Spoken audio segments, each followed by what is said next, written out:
Good afternoon and welcome to our second session of our Forest Industry Safety and Technology webinar.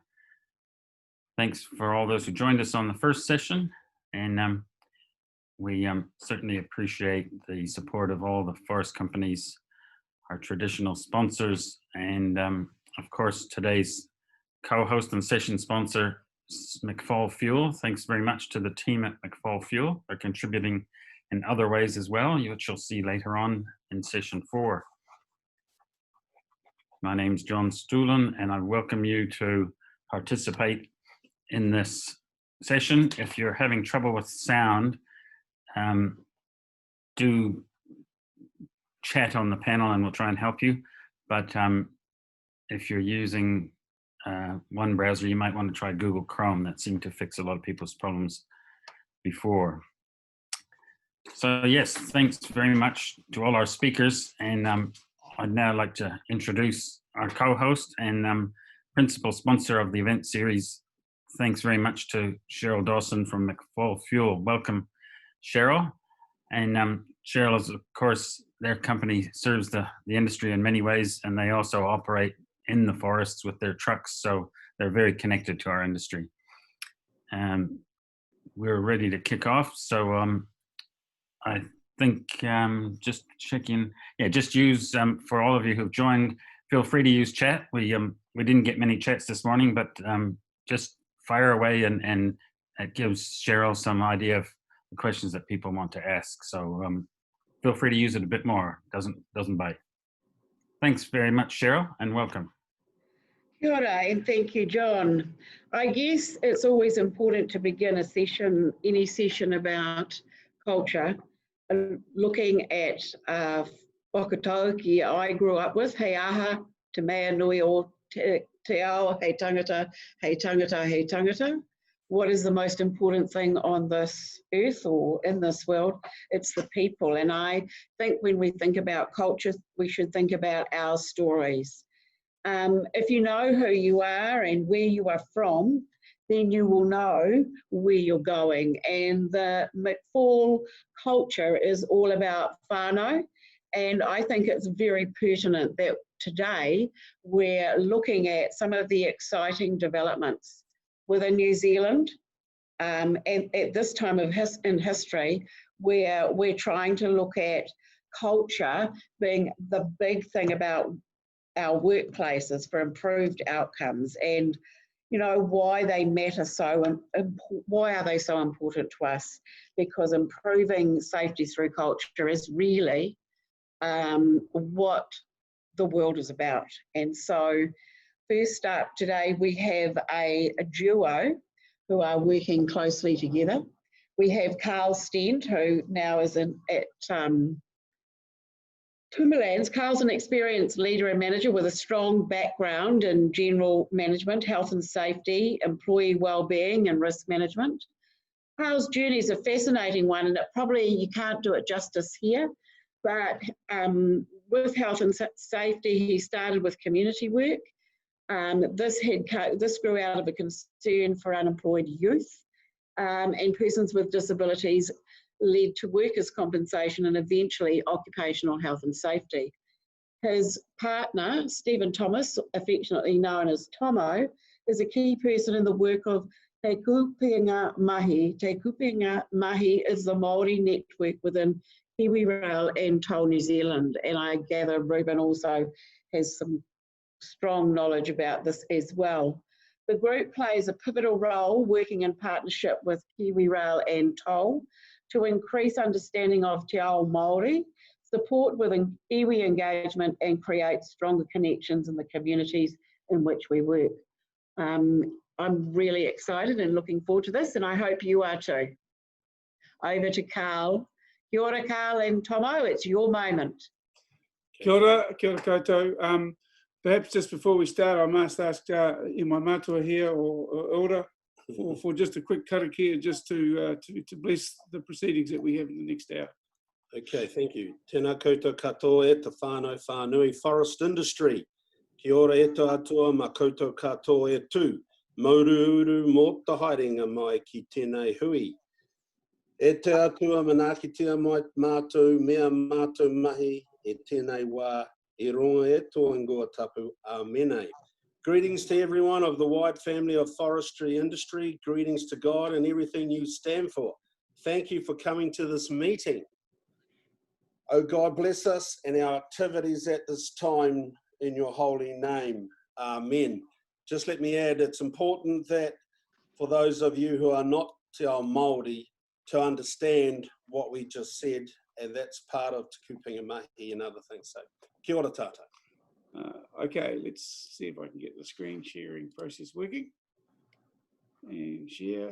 And we should now have online effectively our kaupapa that we're going to talk about. The way the session will go is I'll take 10, Tomo will take 10.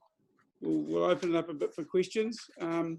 If we get a little over time, then we'll shorten obviously the questioning availability.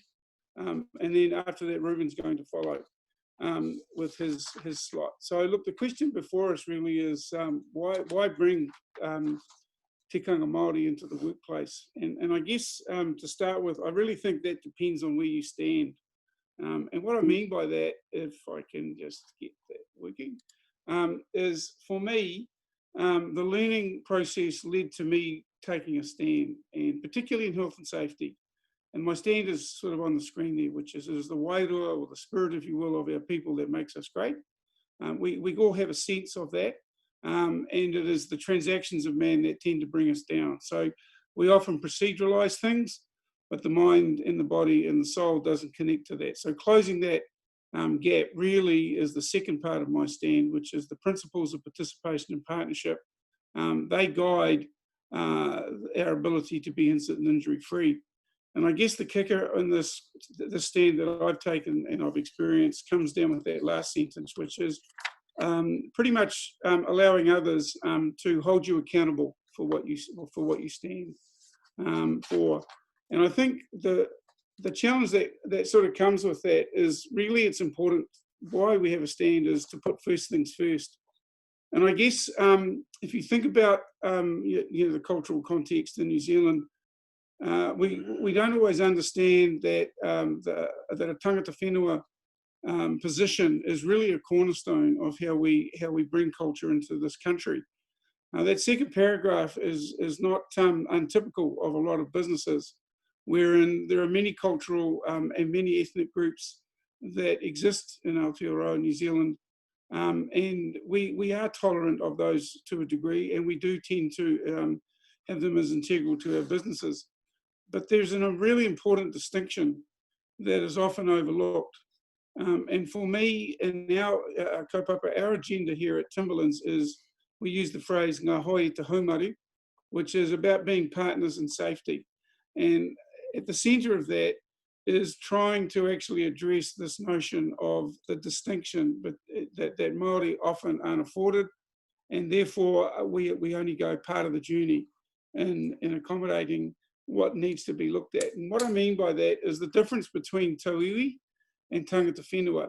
Tauiwi generally sort of visitors, if you will, and even in the indigenous culture, when a marae experience happens, there is tangata whenua at that level, and the visiting Māori or the visiting parties, there's a ritual by which we actually bring the beings together. And I think that's a fundamental thing that we need to understand, that at its core in the New Zealand context is that there are two kinds of people. And for us, there are people who are of the land. And of the land is interesting because obviously if you're here for a while and you have a few generations, you can lay claim to that. But really what's important is to understand the distinction between tangata whenua and tauiwi. And that difference comes down to the notion of visitors or foreigners relative to that tangata whenua position. So to put that in a personal context, I'm a sixth generation tauiwi. I have history that is of this country, and it goes back to 1812. Nonetheless, my length of stay here still doesn't change my status as tauiwi. And I guess the reason I say that is because the historical context of tangata whenua is really your proximity to, if you're tau iwi, to the degree of shared history. And if you think about the conflict, if you think about the marriage, if you think about the unification, if you think about the settlement and the exploration of the first arrivals of the country, or doesn't even have to be first, that's not the right way to think of it. It is the centuries on centuries shared history, and in particular associated with that is the participation in the language. These are the things that culturally build proximity to tangata whenua in the New Zealand context. And I think that's critical to understand when we put first things first. So the notion of seek first to understand is really important. In recent years, there's been a lot of growth, a lot of extension of tangata whenua, about embracing and extending to Te Iwi, to Pākehā, to Pacifica, to Asian, to many cultures. And this has been critical because if you think about it, there's a lot of cultural context that lives within all Te Iwi. The diversity in Te Iwi is huge. And it's natural for that diversity to want to hold the mother tongue of that ethnicity.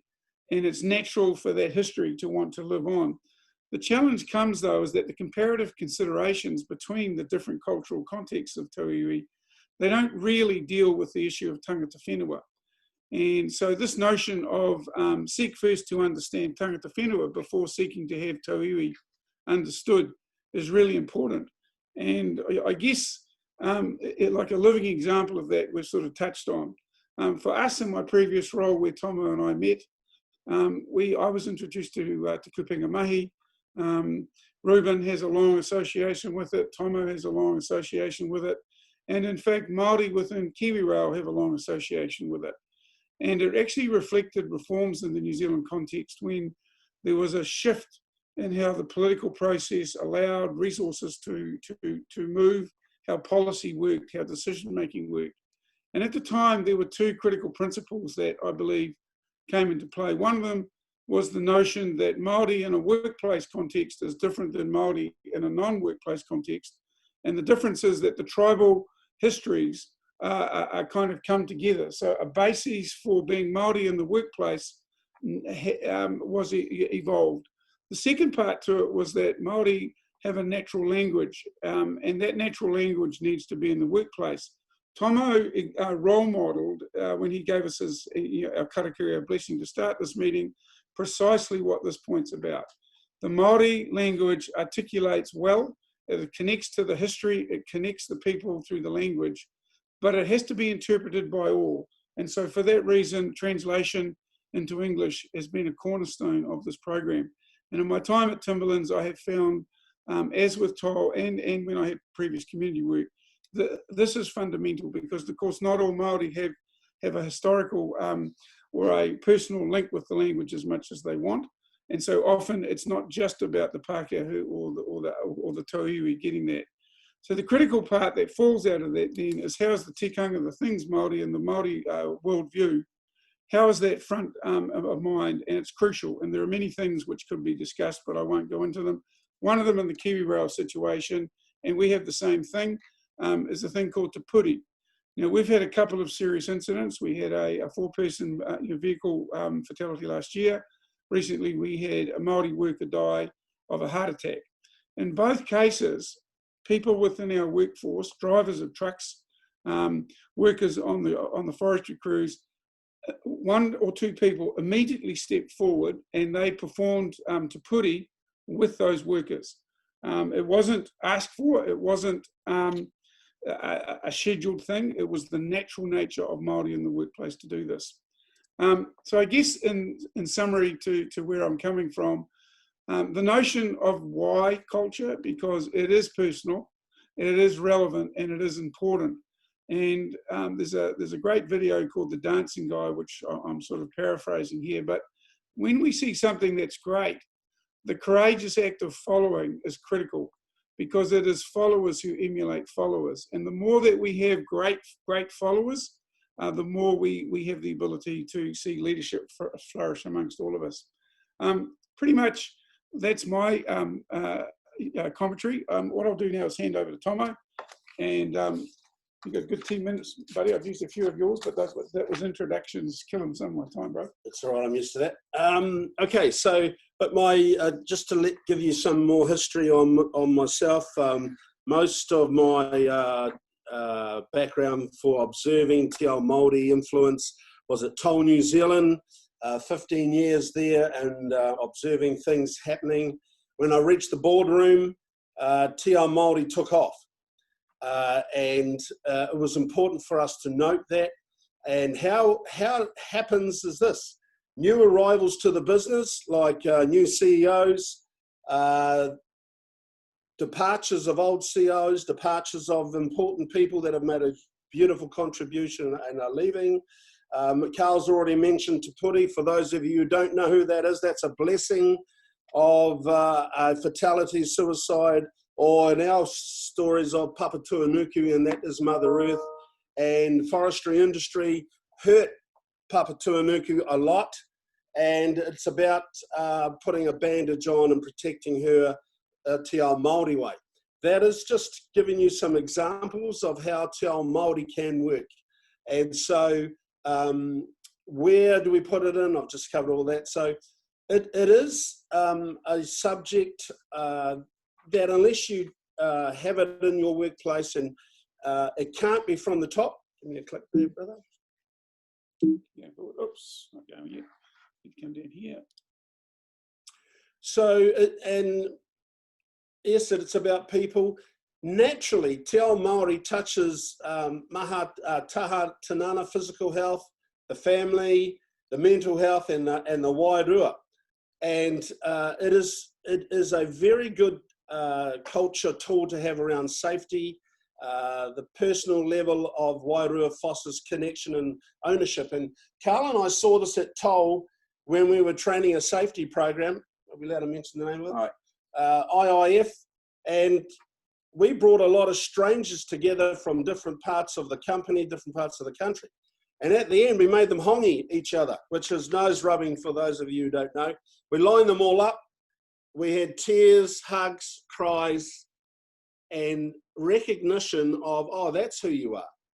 So from a simple little Māori cultural, we had a very meaningful experience happen for all of us. So, where do we, where is actively in the workplace, where do you put it in? Keep clicking in. Here we go. So where do you put it into the company? Well, the mind of the company, the head of the company, body of the company, values of the company, safety, and wherever you can start it. And as I said to you, when I was at Toll, Te Kupenga Mahi allowed us to do the Te Puri, to do the farewells, to do the welcoming porphyry, to do suicide Te Puri, and to do when we had rollos of our trucks, and we would go and bless all that. That made a big impact, and we have tokenism, all the way. But if you just keep it moving in the company, flowing it in, other values take place. So who puts it in? All that list there, write down. My role with KiwiRail right now is iwi liaison. It was national training and iwi liaison on chaplain at Toll. And anyone who values Te Ao Māori, some of the lessons that they can put in and are applicable. Click me, thank you. So how do you put it into play? It is not an authority thing, it won't work.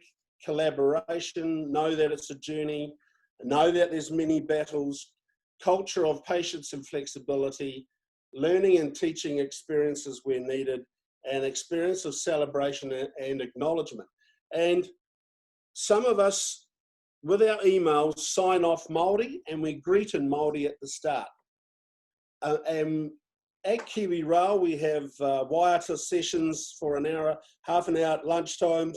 We have te reo classes around the country, making a big impact that brings togetherness. So who looks after and who nurtures it?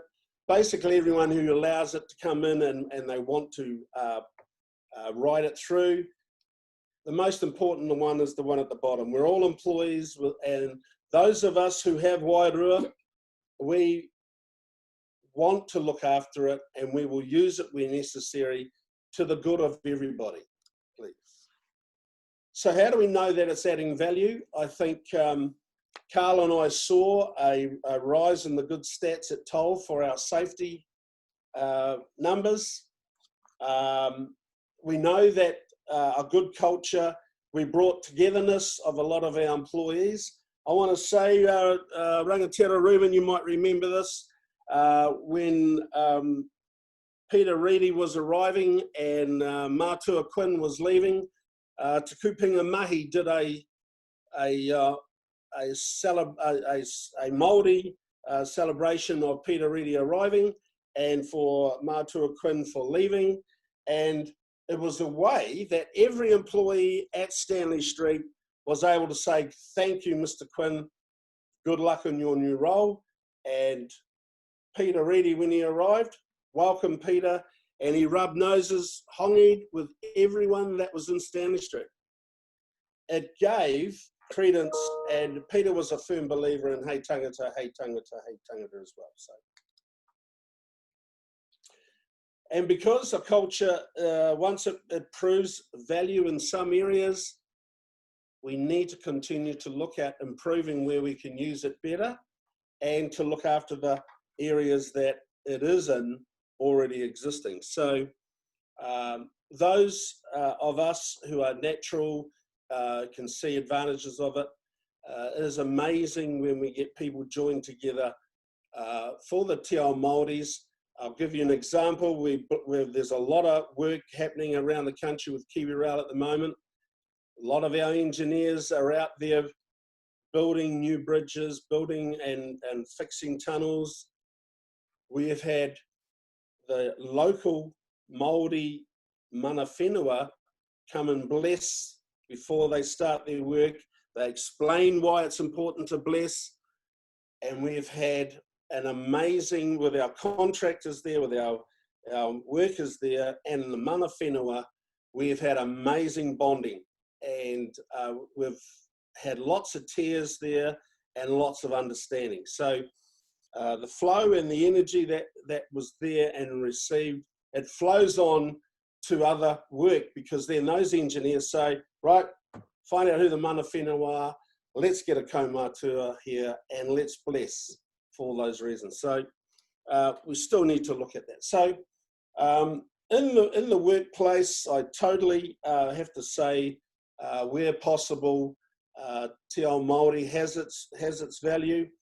Iwi liaison, my role, I find I have to internally work just as hard in that area as well as externally engaging Māori mana whenua of our land, our Papatūānuku, to bring us all together for the outcome, for the betterment of our projects, which will bring economic advantages to an area. Okay, Sheryl, there isn't that much time left, but I'm just going to hand the talking stick back to you, because we're comfortable if Reuben kicks off and just hold questions to the end. Eh? Couple, but it depends on if we've got any. So just flick back to you. Okay, thank you, Carl and Tomo. Stephen or Tomo. Tomo. A great launch and really impressive. And I was quite happy sitting here listening intently. So Reuben Araroa, I have a special connection with Reuben, we discovered when we started on our little journey here. His sister Mary Jane and I go back a long ways through the magnificent game of netball. Reuben is the Managing Director of Whakaaro INC, an organisation that works to create leaders who inspire through story. And I just think, leaders who inspire through stories are the people we need leading our businesses, our smaller parts of our businesses, our work gangs, whatever you want to call them, our teams. Fantastic. And he also at the same time helps organise individuals to navigate change and connect people with purpose. And right now we need to do all we can to make sure that we can navigate change. So over to you, Reuben. Kia ora, Sheryl. Tēnei te mihi ki a koe. Just acknowledge you today, and thank you very much for your kind words. I'll just get this presentation up. Okay. Right. How's that looking, Sheryl? Are we good to go? Fabulous, fabulous. Fantastic. Ngā mihi nui kia koutou katoa, e huhi mai nei I tēnei rā. E rau rangatira mā ngā mana wāhine, ngā mana tāne, whakatau mai, karanga mai e tau nei, anō reira tēnā koutou katoa. So I just want to acknowledge all the leaders here today. Thank you for the privilege and the opportunity to share my whakaaro, or essentially my thinking with you all here on a subject that I am very, very passionate about. Being the after 1 o'clock lunch session is pretty challenging, and what I love about these webinars, right, is you can hit the old video, turn it off, sneak onto the couch for a bit of a power nap, or go to the fridge. So hopefully today I can keep you engaged through a story. And my goal today is to try and give each and every one of you just one piece of value. And if I can do that today, then I believe I would have succeeded in my mission. So hopefully today you take something from that, and you also enjoy what I have to share with you.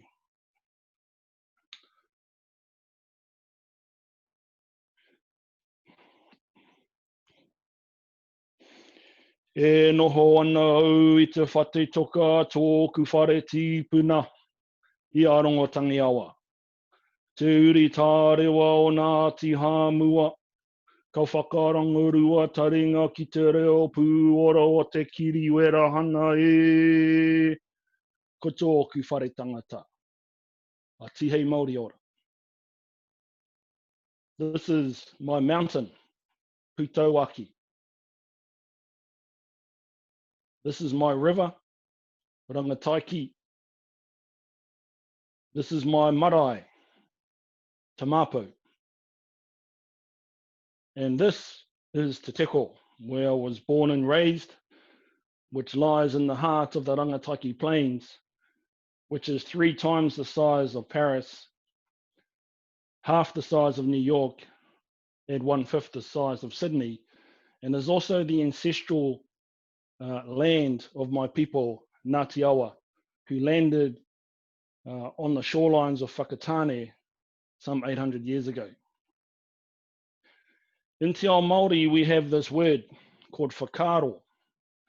And it's safe to say that when I was a young man growing up in the 70s in Te Teko, and being part of the generation that the Māori language jumped, and we were trying to embrace the English language as the way forward, it's safe to say that the way that I was thinking would ultimately put my well-being, my general health, and my future at risk. But what we do know is that through key events in our lives, our thinking can change through different types of influences. And in 1987, as a young 13-year-old, I experienced the earthquake that took place in Edgecombe. And as part of the civil defence response, the New Zealand government would send the army into the area to help us recover. And where I grew up was opposite a racecourse, and I was fortunate in timing that a C-130 Hercules would fly above our house over the racecourse, and out the back of it would be boxes of supplies and parachute, and there will be 2 soldiers that would follow it. Little did I know at the time, one of those soldiers that came out of the plane was my second eldest brother that you can see on the left there. And as he walked out of the paddock, that event had such a significant influence on my thinking. And at the time, he even gave me some nutritional advice. And as he walked closer to me, the first thing that came out of his mouth was, "Looks like you're eating too many mince pies, young brother. I hope you've been good to your mother." And from that day forward, all I would want to do is join the army and join my brother.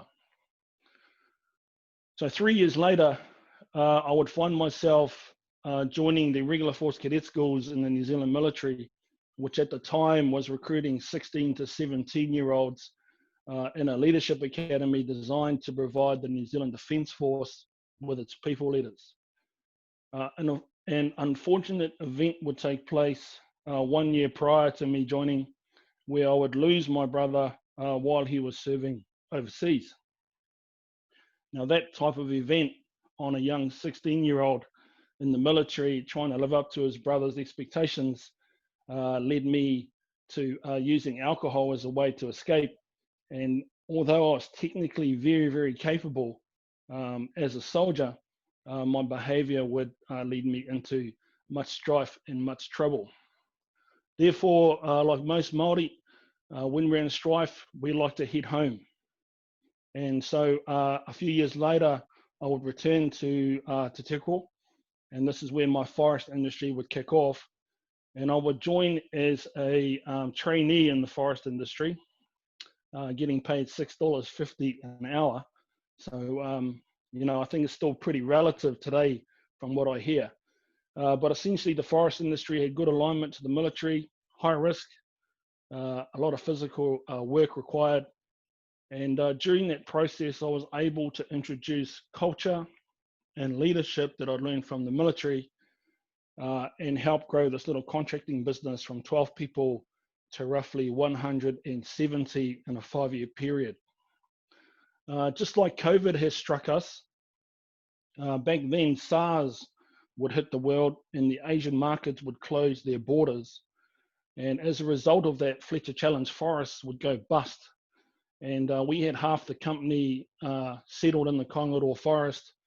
And my last maneuver, which would have a significant influence on my thinking again, was to make 54 of my friends redundant as a result of that event. My thinking at the time didn't have the maturity that it required. And what I know today is I should have stayed, right, and helped through this crisis, but I decided to move on, and I was given an opportunity to work in the pulp and paper industry. And it surprised me when I got there that it was full with engineers and chemists and not very many people leaders, in my view. So I was able to bring a different dimension with culture, with my own indigenous culture, and also one that cared about people. And at the time when I joined, we were almost going to close that mill, but today its fortune has changed, and that was another successful assignment that I was involved with, where today it is still a global supplier around the rest of this world.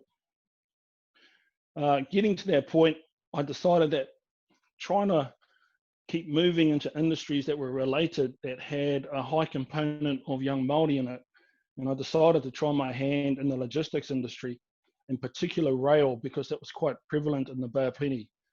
And essentially, I was able to take my experiences in forestry and the pulp and paper industry and help customers move their product on rail.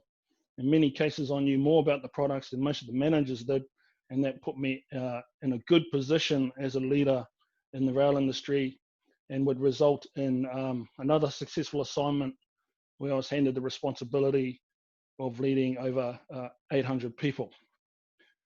One thing about all these industries is that if you get it wrong, you're in trouble. Now, if I reflect on my last year in forestry, where we had 5 fatalities, and when I reflect on the current statistics in the forest and logging industry, where from April 2019 to March 2020, the current stat is 7 fatalities. And I'd like us all just to ponder on that statistic. I was hoping it would have changed, but you know, there are still challenges in front of us that we have to fix.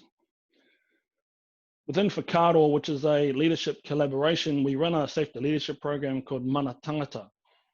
And one of the key pillars within Mana Tangata is changing the way we think about safety starts at home, not at work. And this is really born out of my own experience in terms of the way that I was thinking about my own health, about my own well-being, about my family, and about other people. And essentially, I believe that this issue is relevant for not only Maori within the workplace, but everyone on this webinar today. So if you take a look at what's going on in the homes of Maori, I'd just like to share a few statistics. We all know that smoking is not good for us, right? And it's unfortunate that we're transitioning from smoking into vaping. I don't think that's going to come out any good as well. When it comes to potentially hazardous drinking, I reflect on my days in the military. They endorsed drinking en masse. When I look at forestry, wake up at 4:30 in the morning, drive to the harvest block, finish at 3 o'clock. We're drinking by 3:30, and that cycle would repeat itself many times during the week. In terms of fatal assault injuries, okay, I would like you to all ponder the fact that in 2008, we had a global economic crisis. We are now in a global economic recession because of COVID. And should we expect more domestic violence, more unrest that will lead to more fatalities for Maori? And if we have a look at what's going on around the world at the moment, my suggestion is that we need to think hard about what we can do in that space. All those things that are going on in the home front leads to things that aren't very good. And if you can see there, you know, since 2016, that statistic has climbed by 2%. And the end result of all of that for our tamariki is that our education is suffering as a result of what's going on in the home. So some of these statistics may not be, not known to you. I think these are quite, for some people we know these things and for others we don't. But this is the challenge when it comes to health and safety. So in 2017, you can see the statistic there, right? So we're underrepresented in the workforce, but we're overly represented in terms of health and safety in the workplace. And many Maori, because of their educational background, find themselves in very high-risk industries. So this is where the passion from Whakaaro comes from. This is a personal passion for myself to see whether I can influence the thinking of as many Maori as possible to lead a better life. So changing the world starts with changing the way we think. And many people think that if they're gonna change the world, they have to change other people. And what I'd like everyone to consider is, if we were all to change our own behavior around the world, what would this country be like, and what would this world be like? To reflect on that even further, I want everyone to think about their top 3 bad habits. Everyone's got them. I have them, and I'm quite sure everyone on the webinar has some. But I'm going to share some pretty common bad habits that are seen every day. So the next question, well, the next task we want to give you is to think about, choose any one of those top 3 bad habits that you have, and think about how much emotional energy it's going to take you to get that out of your lifestyle, right? It takes a lot of work, a lot of education, and more than anything, a lot of support to help you overcome some of these bad habits that we are confronted with every day. And it was certainly true for me. So, the answer to a better life is pretty easy, right? So if you smoke, just stop smoking. But the unfortunate truth is that it's actually easier to do nothing. And when I reflect on my life growing up, to change the way I was in order to end up here presenting to you all, it was a pretty hard road, right? And so this is the challenge that we have in front of us in terms of encouraging Maori to improve their life. It's actually easier to do nothing. So this is where embracing Te Ao Māori in the workplace starts to create the platform for a change in thinking. And the more relevant Te Ao Māori becomes in the workplace, it is a measure of the leadership, and it is also a measure of the way that people's thinking is starting to change. There are some challenges, however, with doing this that I've come across with all the businesses that I've worked with. First of all, many people say, what's the value, right? It's a common question. The other one, it's a Maori thing, right? So there's some people who support it, but they believe that they have to disconnect from it because they're not Maori. And the most challenging one that really hits my heart is that there are some Maori in the workforce that are very shy because they've lost their identity and they're not very clear on tikanga, and therefore their want to embrace the culture is covered with insecurity. But there are tangible benefits if we get it right, and this is what I'd like all the employers to consider, is that kapahaka and waiata, there is scientific research that suggests that singing in groups is good for antidepressive behaviors, and it creates endorphins and gives you a dopamine hit. And we all know that beating your chest and slapping your legs, just like the All Blacks do, is a good way to get ready for your work. And it's also a good way to have a micro pause from that office desk of yours. The other one is around karakia. So in industry, we have the toolbox meeting and we talk about all the technical stuff about the job. But what we do know is that at the corporate level, for the well-being of our executives, we're being coached to take what we call reflective sessions, right? And to apply this mindfulness. And yet on the front line, we're not giving the same advice. So by having a karakia like we did at the beginning of this session, it's not really about religion. It's about the process of slowing down, being grateful, being reflective, and then taking the right steps to make sure that we get through the day as safe as possible. And the last one is really around connection. So when we start this journey around learning the language, we all know that learning a language requires some mental capacity. And if you can see the rise in Te Ao Māori within your organization, then you know not only are the employees changing the way they think, but so are the leaders that foster that cultural environment. In 2017, I had the privilege of helping KiwiRail unveil the first ever haka after existing in New Zealand for 157 years. I had the privilege of helping them architect a Māori leadership program simply designed to change the way that they thought.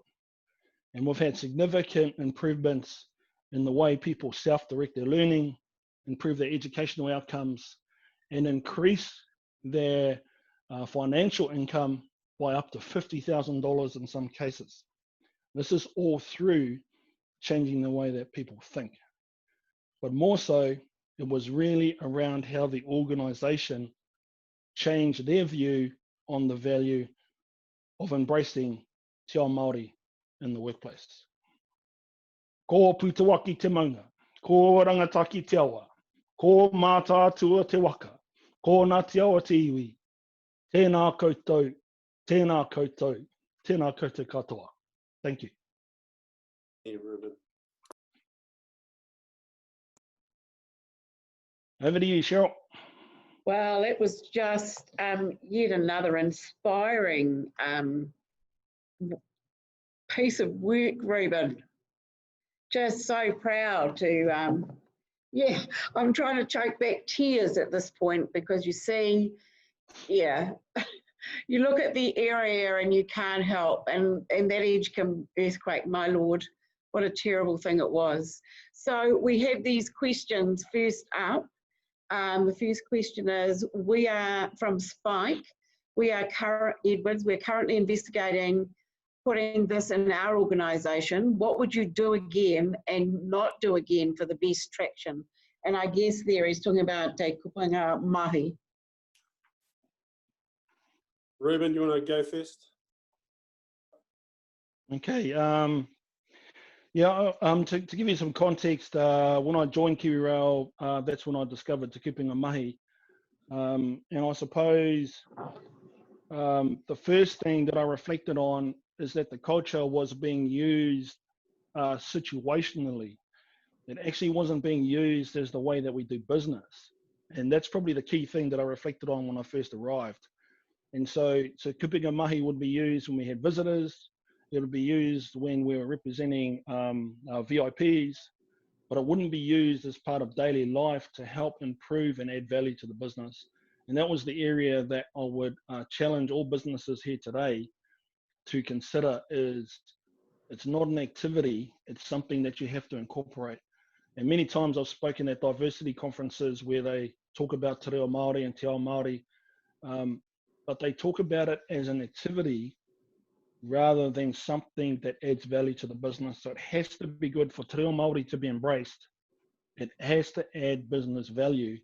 And that's probably the only advice that I'd like everyone to consider if you go on this venture.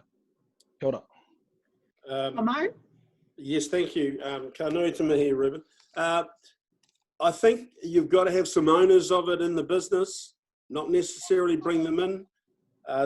We all know the complexities of the different iwi and hapu that make us all up. But you do need some owners in the business who will take on the mantle of owning this culture introduction into the company. And it's got to have the backing from the top chair. Kia ora. If I just added a quick comment from a te iwi point of view, the knowledge that you gain is important, but in meeting Reuben and in meeting Tomo, the biggest discovery I made was that in my community work life, I had thought the topic of Māoridom, if you will, was about people who were outside the workplace. So what I've come to realise in the last 4 years, I guess, is that it really is the wairua, it is the humanity, if you will, of our workforce and our management teams that actually drives this process. The fact that there's a particular cultural recognition that you may or may not have, within Māoridom, for whatever reason, there's a significant capacity for forgiveness if your integrity is to do the right thing by the humanity of the people. And seems a weird concept in business, but in forestry, like in any business, it's remarkable how people come together in crisis, and it's remarkable how things, when they get back to normality, fall apart. The difference is that we come together in crisis and we tend to actually fall back into old ways. So that transformation of ourselves, to Reuben's point, how is our thinking transformed on? If we tend to think of Māoridom as they or different from us, in fact, they're not. They're human beings as well. So when we draw upon ourselves, our capacity to be real and have integrity in what we do, I have found in health and safety that there's great strength in using Māori tradition, because it is the tradition that people actually have values in. And all of us actually appreciate that when there's consistency in application of it. Kia ora. Yeah, I'd just like to add on quickly, shortly on that one. Let's everyone ponder the All Blacks never doing the haka again, and in New Zealand taking the koru off their tailwing, right? So these are great examples of world-class businesses that understand the value of Te Ao Māori and what it can do from a New Zealand perspective. So, you know, we don't have to recreate things, we just have to learn things from what world-class businesses are doing within New Zealand. Kia ora. Kia ora. Thank you. And I think just to reinforce what you're saying, it's about our, rather than they and us, it's about our working together. And like you say, Reuben, those symbols are there, those moments are there that we all enjoy and celebrate. It's about using those and taking them within the organisation and growing from there. And I think it's the constant reinforcement. It's interesting what you say about how we come together in a crisis. You know, I said to someone the other day, I wonder how long we can sustain some of the good gains we made out of that. The next question, or the next question, is from Judith Pennant Jones. For those Māori who venture into other iwi hapu to work, what is your advice to seek support in introducing Te Ao Māori with consideration of the different dialects?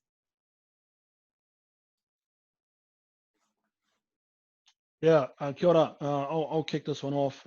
Look, initially, if you're at the level where you can understand the difference between the dialect, then you're doing pretty good. And I think that you'll have answered that question yourself. But essentially, the first thing is, if you go back to my presentation, changing the world starts with changing yourself. So if you went into the hapu, you introduced yourself and just gave your pepeha as a first step, I guarantee you'll find some common ground. And there's not many Maori that I know across this country that I'm not connected to. So taking the normal steps that anyone with an open mind and an open heart will within someone else's rohe, to then find a way to share what you believe is your culture, and being open-minded in this, being open-minded enough to then take on their worldview of the culture within their rohe, I think would put you in good stead. But you know, the current statistics is that there's 900,000 registered Māori in New Zealand, and only 1 in 5 can speak Te Ao Māori. Our language is it's in survival mode. It's probably the best way to put it. So regardless of dialect, regardless of rohe, essentially get stuck into it is what I'm trying to encourage all these Māori, especially the ones from my era where the tikanga jumped a generation. So all my tamariki, kei te pai, pāpai te mohi o Te Reo Māori, they all sorted. My grandson's fluent, he's only 5 years old. You know, but people in my generation, we have challenges, and the advice is kia kaha, kia maia, kia manoa nui. Just be strong, be courageous, and be steadfast, and grab hold of your culture and give it a go. Kia ora. Yeah, kanu to me, Reuben. The thing is, we are all off waka, and as the PPR, you will know that your relations are everywhere. And so, yeah, you've got to stand up and just be who you are, and definitely you will know, and then just be flexible around that, and they will teach you as much as you can teach them. Kia ora. I guess, and if I had something, it would just be seek first to understand, then to be understood. So I use the phrase, because I've been up in north a bit, paiana, which I guess is one way of responding to all's good. And someone said to me the other day, oh, so those ngāpui up north had a fair go at you, Carl, have they? What they were trying to tell me was that I was speaking in a dialect that's not that commonly used down here, but they knew that where I had experienced my reo was up north. And it was a bit of a laughing thing, to be honest. There's a few ngāpui work in Timberlands from up north. And it's a subtlety, but it's a learning experience. And I've always struggled to understand people from Invercargill, truthfully, because they speak English a different way. I don't think it makes for a problem. Okay, now the next question I think is a really good one. I am based in Australia, and our business has nothing that relates to recognising our First Nations persons. Where would you start to lead this change in acknowledging our First persons? There was a wonderful 2-minute dialogue presented by a very talented actor out of Australia recently, and around Black Lives Matter. And I think this was a great time. Reuben, Tomo, Carl? Do you want to go? Oh, no, I wasn't. I'm going to suggest that okay, so if I give a quick story, I work for Toll. Toll is heavily controlled by Australian interests. We had death and mayhem in Timberlands, and I was the general manager of safety in New Zealand, but I was a 3rd tier safety manager in the global sense. Regularly, we would bring our Australian peers and our Australian counterparts over to look at things, and they often made the comment that, whoa, New Zealand's way ahead. We could never do this in Australia. The truth of the matter is that history is different. what I found that Australians got from the people I've worked with in the transport industry was actually no different. The challenge that I put back was, if you own integrity and you own the sense of humanity, at the end of the day, it's actually how we individually apply ourselves. The interesting thing was that it was difficult for Australian people because the notion of Te Puri came up quite a bit, and the way that New Zealand would approach that is not to have corporate permission to do it. We would recognise that the authority to do that lives in the culture. So if there's a clue to anything, it is have some sense of how the historical perspective of Aboriginal peoples, or whatever the right phraseology around that is, have a sense of language is much more complicated. Tomo, actually, I know, and I have talked about this, and his family and brother in particular spent a bit of time with the historical culture of Australia. It is different. There is a unique challenge to it. But I think there's a few principles of how we think, and if we address ourselves in that matter, I think it's just a journey of discovery that's unique to Australia. It doesn't mean that the principles in New Zealand can't help you. So I can talk a wee bit about years ago, and God bless any Australians that are listening. Toll Australia came out to buy a company in New Zealand that was going to be turned into Toll New Zealand. When the senior management team arrived into New Zealand to go through the purchase of that, the CEO at the time of the company of New Zealand heard a couple of the Australians saying, these Maoris are just like our Aborigines, but they've got skirts on. And the end of that negotiation was rapid and said, what you've just said has offended every New Zealander in this meeting. And the consequence of that was this negotiation will not go ahead until your team come onto a marae for half a day to get Te Ao Māori. Now, I can tell you right now, after meeting those gentlemen later on, they are Te Ao Māori, they take their taonga with them into their meetings and all that sort of thing. I also went to Australia under the Toll banner to become a chaplain in mental health, and they asked me to be questioned on the culture and how come the native Australian culture was very slow. In fact, it was non-existent, if I'll be honest. Their person, who was a wonderful person, was brought on board to record any Indigenous things that Toll Australia were in, and she was to record it and put it in the newspaper. I had a talk with her and said, look, I hate to say this, but I have to, you're our definition of tokenism. And I said to her, find some native Australians in your company and talk to them about holding the flag of your native people within this company. So I left that shall I say, at that country feeling a wee bit low, but then she stayed in contact and because I could tell she was hurt, but she endeavoured to go out and find Indigenous native Australians that were working, and a lot of them were there, and a lot of them were in the operations field, but if I be honest, I felt that they didn't feel they had the personal strength, everything that Reuben was talking about, kia kaha, to actually hold the mantle or the flag. Kia ora. Yeah, I'll take. I'll tell a very short story.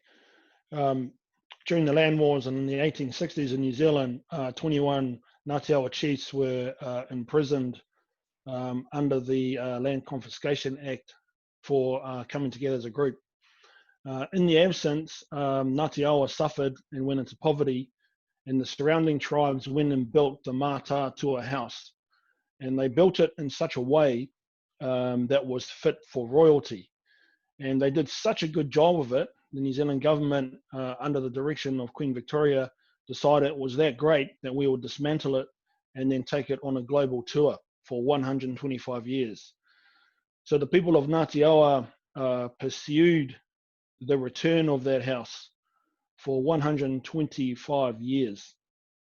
And so the relevance of that story for everyone here today is that any type of change in thinking that that comes with a cultural background to it, it's a long journey, right? So don't expect it to be one that will change overnight. My advice is to take the first step. So if I was then to put a management hat on and look at it from a technical perspective, my advice would be, if I was to walk into an Australian organization, I would look at some European or some global research, right? Like dancing and singing in the presentation I had, and then try and align that to a cultural piece that exists within your workplace, right? And start it small. In KiwiRail, when I turned up, the first thing is I challenged the CEO, for example. He had the annual report and he asked me to have a look at it. And the first thing I said to him was, how many Maori words are in the annual report? And he didn't know the answer to that. So there are significant small ways of actually getting the culture embedded into your organization. But I must go back to the first point. Anything that's that important that hasn't been in place for centuries will take almost multi-generations for it to be part of the way we are. So, you know, it's not easy. It's a long road, but just kick it off. It could start with something on the bottom of an email, or it could be the inclusion of words in an annual report. Kia ora. Thank you. So leadership from Biomallet, leadership is often directed from elders only, but leadership can be from all areas. How can businesses empower all to speak up and become leaders? Yeah, excellent. That's a subject I'm really passionate about.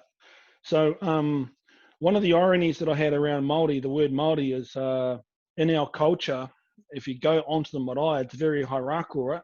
So only the elders can speak. In some marae, the women are not allowed to speak. And yet in the real world, that doesn't fit the whole diversity model, right? So essentially, we have to start by encouraging new ways of thinking on the benefits of shared discussion. And, you know, it's going to be, if you only go back to the 1986 into the mid 80s, knowledge workers, you know, doctors, lawyers, etc., they had to actually retain up to 75% of all their knowledge in their brain. And what that meant is that the more you could retain in your brain, the more you got paid. Your salary actually went up. So if you got a PhD back in those days, your salary would probably be right up there, $500,000 $1 million a year. My point being is that from that era, knowledge is power, and not many people wanted to share it. If you fast forward to 2020, this whole knowledge bank thing's just been blown out of the water with the advent of the internet. So it's not about knowledge anymore. It's about our ability, holding knowledge and retaining it.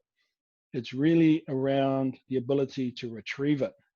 And the internet is a leveler, right? So I call myself a technology immigrant. I'm a technology immigrant, right? I've had to learn all this stuff, where all my tamariki and my grandchildren, right, they're technology indigenous. They just pick that stuff up.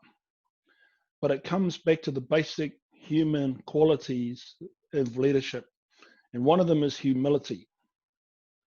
And without the right level of humility and thinking that way, you're not going to be very open to the thoughts of other people, not only by age, but also by gender and by ethnicity. So humility is something that is encouraged in order to grow our, in order to grow our own knowledge of the world. Just one last point, and then I'll hand back. We need to realize that the education system doesn't help us either. So from kindergarten all the way up to university, our view is that all our learning comes from higher, right? It comes from the kindergarten teacher, the primary teacher, the secondary school teacher, the university lecturer.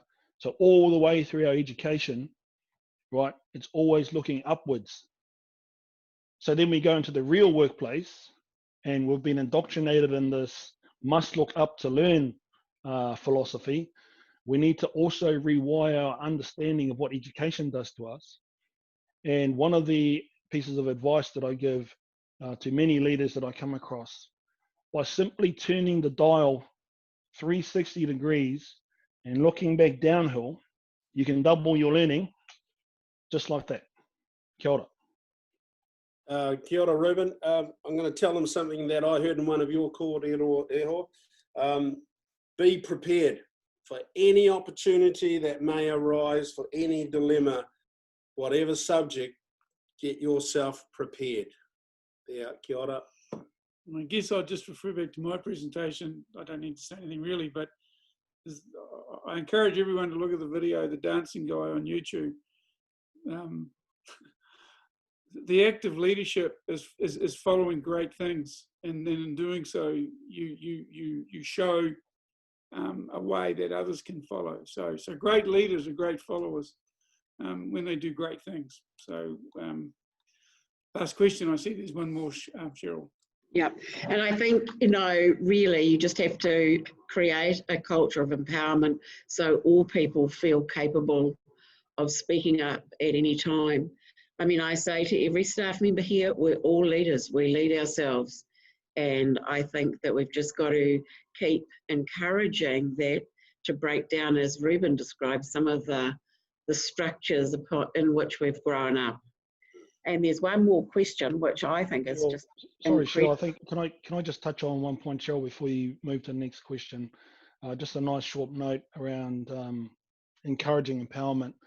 One thing that I'd like everyone to consider is that you actually have to engineer what we call a feedback process into our daily work. And so if you have a toolbox meeting, for example, engineering it means that by design, there's a requirement for everyone in the circle to feedback. It's called AAR, After Action Review, which is a Navy SEALs methodology for empowering everyone at all levels to actually contribute to the well-being of the organisation. So yeah, engineer the feedback process into the way you do your work. Kia ora. Kia ora. Absolutely correct. So from Kelsey Johnson, in New Zealand, does Maori culture incorporate Indigenous land management?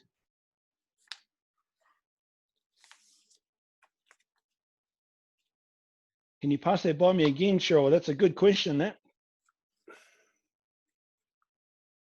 In New Zealand, does Maori culture incorporate Indigenous land management? Yes. Yes, for sure. So there are three key principles in Te Ao Māori. Mana tangata, which is our authority over the people and a description of our leadership capability. Mana whenua, which is our authority over the lands that we have been delegated to manage. And mana moana, which is authority over the oceans. So in Te Ao Māori, those are very implicit principles in terms of land management. What has challenged it is I suppose, the settlement process, the RMA process, the legal requirements through government policy. But when you look at it through a Te Ao Māori lens, right, those three principles will always apply.